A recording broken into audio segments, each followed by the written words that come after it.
Buenas compañeros, mi nombre es María Hola, Lucía mi Galván. nombre es Rafael Argel. Nosotros estaremos realizando un pequeño tutorial sobre un ejercicio de diseño de pavimento por el método PCA. Por el método Portland Cement Association, al cual nos vamos a referir, requiere diseñar dicho pavimento por este método con los siguientes requerimientos, características y condiciones. Primero, es un interestatal de 4 carriles. Tiene terreno plano de localización rural con un periodo de diseño de 20 años. Se estima un crecimiento anual del tránsito de los vehículos comerciales del 4% anual. Tiene un TPD inicial de 12.900 vehículos con un factor de proyección de 1.5 y con un 19% de vehículos comerciales, que son buses y camiones, de todo este TPD inicial. También se tiene un factor de seguridad de carga de 1.2. Se requieren juntas con pasadores sin bermas de concreto. Hay una subrasante de arcilla con un K de 100 libras sobre pulgada cúbica, una subbase no tratada de 4 pulgadas, que en este caso se recomienda que sea granular, por lo que tiene una subrasante de arcilla, y un módulo de rotura de concreto de 4.5 megapascales, lo que equivale a 650 libras sobre pulgadas cuadradas. Vamos a utilizar una tabla que está en el libro del ingeniero Alfonso Montejo, que es la tabla 6.4, que es la del cálculo de espesor del pavimento. Es la tabla que vamos a estar utilizando durante todo este ejercicio para colocar todos los datos que tenemos que hallar para finalmente diseñar nuestro pavimento. Bueno, empezamos con la solución de dicho ejercicio. Lo primero que tenemos que hacer es calcular el tiempo promedio diario durante el periodo de diseño, que es el TPD inicial por el factor de proyección, es decir, 12.900 por 1.5, lo cual nos daría un tiempo promedio diario durante este periodo de diseño de 19.350, que dividido entre 2 nos daría 9.675, lo que nos indica que esa va a ser el tiempo promedio diario durante el periodo de diseño en una sola dirección, es decir, en 2 carriles. Luego, se calcula cuánto van a ser los vehículos comerciales en este periodo de diseño según el porcentaje que nos dieron al inicio del ejercicio. Entonces sería el total del tiempo promedio diario por ese 19%, lo cual nos da 3.677, que dividido entre 2 nos va a dar 1.838 vehículos en una sola dirección, es decir, en 2 carriles. Luego, teniendo la figura 3, para un TPD de 9.675 en una dirección, la proporción de camiones en el carril derecho es de 0.81. Pues en esta figura se considera el 50% en una dirección y 50% en otra.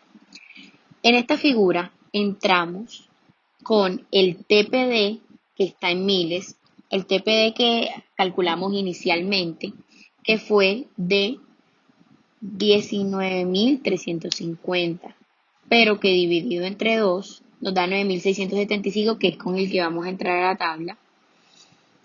Entonces, aquí en esta línea se ve que entra por el eje de la Y, luego choca contra la línea diagonal que nos señalan aquí, que son 2 carriles en una dirección, y luego bajas hacia el eje de las X, que habla de la proporción de camiones en el carril derecho.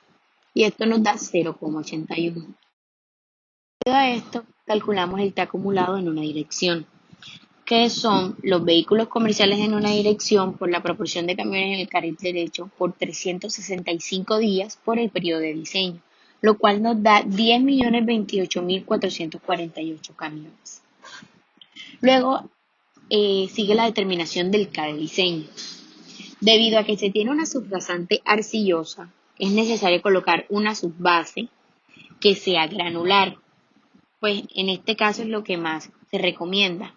Dicha subbase granular con un espesor de 100 milímetros, lo que también son 4 pulgadas. Luego, entonces, teniendo el espesor de la subbase y el módulo de reacción de la subrasante, que es de 27 megapascales sobre metros, en la tabla 6.1 se obtiene un K de diseño de 36. Tabla nos relacionan o vemos que nos muestran el valor de CBR, el sistema de clasificación de suelos por la AASHTO o por el USC, el valor de resistencia, módulo de reacción de la subrasante, el valor de soporte y relación de soporte de California, que es CBR. Entonces, teniendo el espesor de la subbase y el módulo de reacción de la subrasante, conseguimos un K de diseño de 35 megapascales sobre metros. Los datos de carga por eje en la tabla 6.11 son usados en este ejemplo de diseño también. Como vemos en esta tabla, dicen que son datos de distribución de las cargas de tránsito. Tenemos 4 columnas, tanto para ejes simples como ejes tándem. La primera columna nos habla de la carga por eje en kilonewton. La segunda, ejes por cada 1000 vehículos comerciales. La tercera, ejes por 1000 comerciales ajustados. Y el cuarto, el número esperado de ejes en el periodo de diseño. Esta tabla nos va a ser muy útil más adelante. Entonces, se pide o se asume un espesor de losas de concreto de 144 milímetros, lo que son 9.5 pulgadas. Y seguido a esto nos piden determinar los esfuerzos equivalentes, los cuales se colocarán en las casillas 8 y 11, que ya les mostraré de qué les hablo, cuyos valores se sacan de unas tablas 6.5 o 6.6. El uso de estas tablas depende de lo que el ejercicio pida. Como en este caso el ejercicio nos pide una junta con pasadores de transferencia y con bermas que no sean de concreto, entonces se usa la tabla 6.5.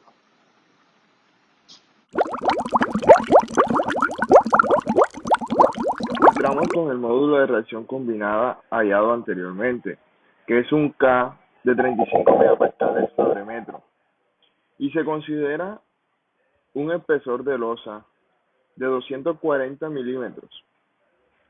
Aplicamos interpolación para hallar los esfuerzos equivalentes en el eje simple y en el eje tándem, con unos K combinados de 20 y 40 para los respectivos esfuerzos, para lo cual se obtiene que el esfuerzo equivalente para el eje simple es de 1.44 y para el eje tándem es de 1.35. Se determinan los factores de relación de esfuerzo y lo colocamos en la casilla 9 y en la casilla 12, en la tabla 6.4. El factor de relación de esfuerzo se obtiene mediante la ecuación esfuerzo equivalente sobre el módulo de rotura. Primero hallamos el factor de relación de esfuerzo para el eje simple, que va a quedar 1.44 sobre 4.5 y eso nos va a dar 0.32. Y después hallamos el factor de relación de esfuerzo para el eje tándem, que es dividir 1.35 sobre 4.5 y eso nos da 0.30. Los factores de erosión empleados en la tabla 6.7, 6.8, 6.9 o 6.10 según corresponda con cada ejercicio. Nosotros emplearemos la tabla 6.7 porque se desea juntas con pasadores y sin bermas de concreto. A esta tabla se ingresa con el K combinado que para nosotros es de 35 megapascales sobre metro y el espesor asumido de losa de concreto de 240 milímetros. Se interpola, como hicimos en el caso anterior, y obtuvimos el factor de erosión para el eje simple de 2.62 y para el eje tándem de 2.80. Estos valores se colocan en las casillas 10 y 13 de la tabla 6.4. Usando la misma tabla 6.4, en la columna 1 se colocan las cargas por el eje de forma decreciente en el eje sencillo y en el eje tándem. En la columna 2 se coloca la multiplicación de cada una de las cargas por el eje de la columna 1 por el factor de seguridad de la carga, que es 1.2. Los valores de la columna 3 se obtienen de la tabla 6.11 dada anteriormente. Son datos sobre la distribución de la carga de tránsito y se calcula de la siguiente forma: el número de ejes por cada 1000 vehículos comerciales por un T acumulado de vehículos comerciales sobre 1000. Análisis de fatiga. Con los valores de las cargas por ejes simples y tandes, el factor de relación de esfuerzos se determina las repeticiones admisibles de carga, que son los valores que van representando en la columna 4 de la tabla 6.4.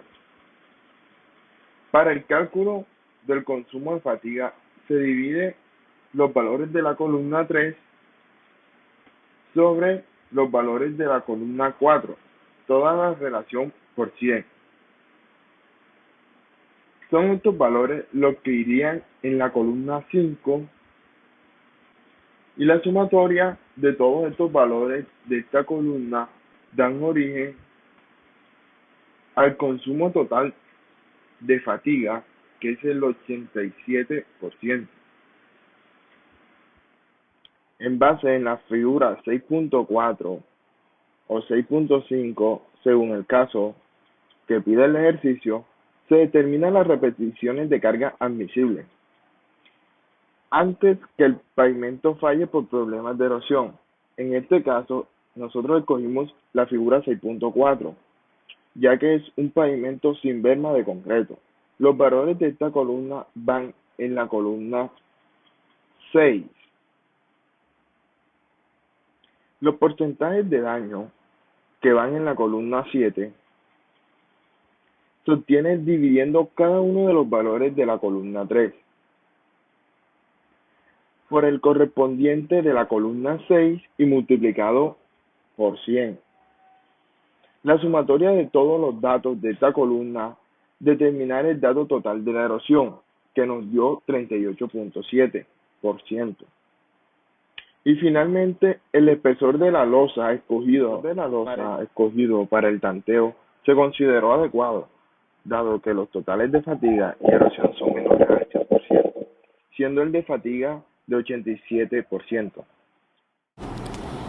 En definitiva, el espesor del pavimento será unas losas de concreto de 240 milímetros, lo que son 9.5 pulgadas, y una subbase granular de 100 milímetros, lo que son 4 pulgadas.